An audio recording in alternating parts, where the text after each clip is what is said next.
नाम दूं? यामाहा। हम जाता नहीं। बहुत बहुत धन्यवाद।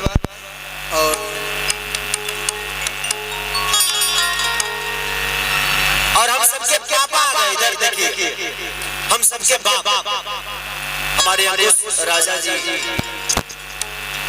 जो कि हम लोगों के बड़े संस्कारी। चाचा जी आप दिल से एक बार और प्रणाम कि आपने बच्चों के अंदर संस्कार इतना दिया है कि भोजपुरी इंडस्ट्री में मैं बहुत प्यार करता हूँ। ये आर्टिस्ट कितने अच्छे उससे मुझे लेना देना, क्योंकि मार्केट में है तो मेरे दुश्मन है। मार्केट में मैं भी हूँ तो मैं कभी नहीं चाहूँगा कि अंकुश राजा बजे, चाहे कल्लू जी बजे, चाहे टुनटुन बजे, चाहे रंजीत सिंह बजे, या हमारा भाई है मोनू अलबेला बजे। मार्केट की बात अलग विषय, बट अब इसलिए उन दोनों के संस्कार से मुझे बहुत लगाव। एक मैं चाहूँगा कि अंकुश राजा के लिए जोरदार ताली बजाएं प्लीज। इन दोनों भाइयों के संस्कार के लिए कि इन्होंने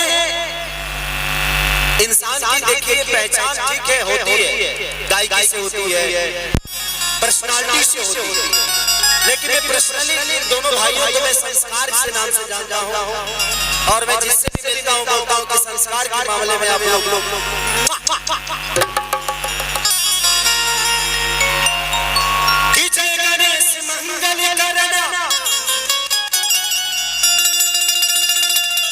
बिघने हरो गडरा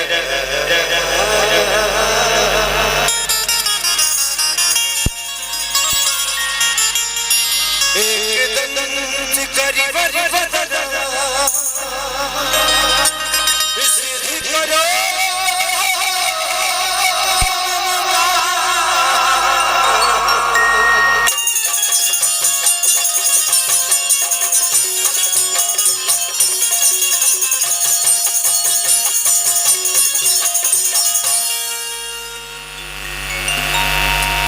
कि बाल हार करे कि माँ के जो भी सिंदूर मिलता है,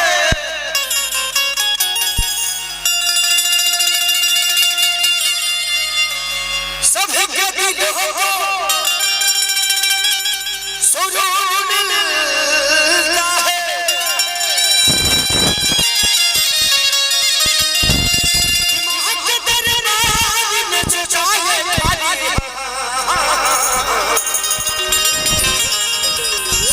उसे कुछ न कुछ जरूर मिलता है।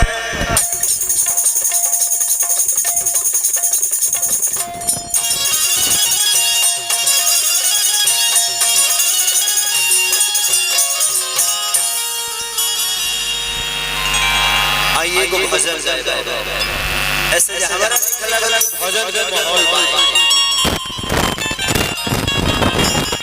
22 तारीख के राम जी ले ओकरा बाद राम के चर्चे बंद हो गए, खाली 22 तारीख तक ले आई रहल, फिर निकल गई।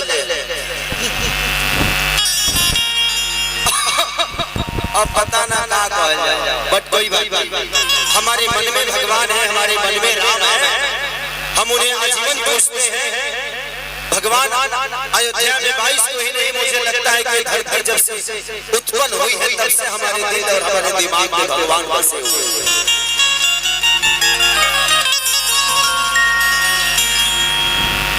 कि वो वरला राज सब है जुटल बाबा से वैया होता है राज।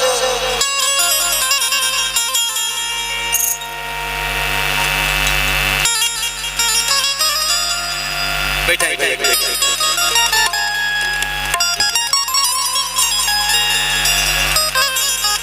संजय लोकेश बाबा कहाँ है? लोकेश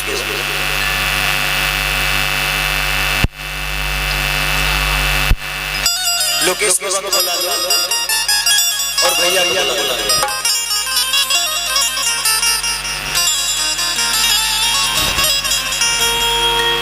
चलिए बैठा दीजिए। बबली भैया को बैठाइए ना कहीं। हरि की उम्र सब जुटल भगवान सेवक भैया तेरा कि नवमी नदी चढ़ो का चकेला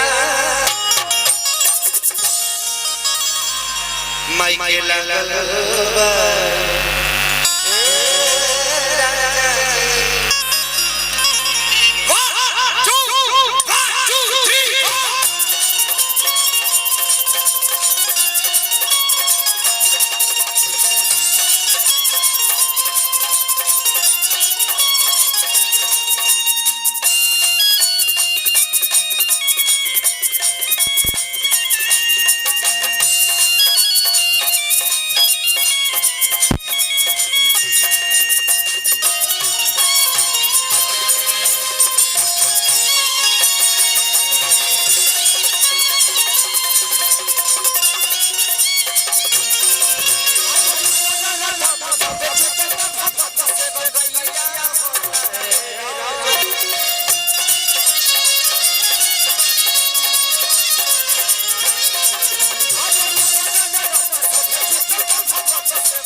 पीछे हो जाएगी हमारी अपने ही तो इन भाइयों को प्रॉब्लम नहीं तो इसी की वजह से हल्ला होगा और प्रोग्राम बबली भैया को बैठने दीजिए। थोड़ा सा आप लोग पीछे थोड़ा सा पीछे सब लोग अपने हैं किसी को हम बोल नहीं सकते इसलिए कह रहा हूं किसी को प्रॉब्लम ना हो। हम किसी के शादी में आए हैं उसका शादी बनाने के लिए और उसमें भी बहन के शादी कि नवमी नदी चढ़े लोग चकेला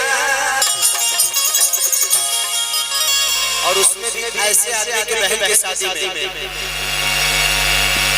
जिनके जीवन में विवाद कभी हटा ही नहीं। शुरुआत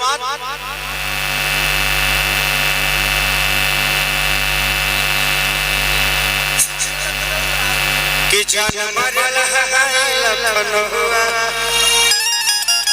कि गोरी तोरी चुनरी बंझलवा कि जान मरल वहां से शुरू हुए उसके बाद ऐसे आदमी के रुकने का नाम ही नहीं। उसके बाद ये डिस्टर्ब न हुए मुझे भी कम डिस्टर्ब नहीं किए। ये अपने साथ लेकर चले ऐसा संगीत ऐसा संगतिया मेरे जीवन में आज तक कोई नहीं। ऐसा किसी का साथी विवाद का साथी सुख का साथी दुख का साथी एक ही जगह साथ नहीं रहते।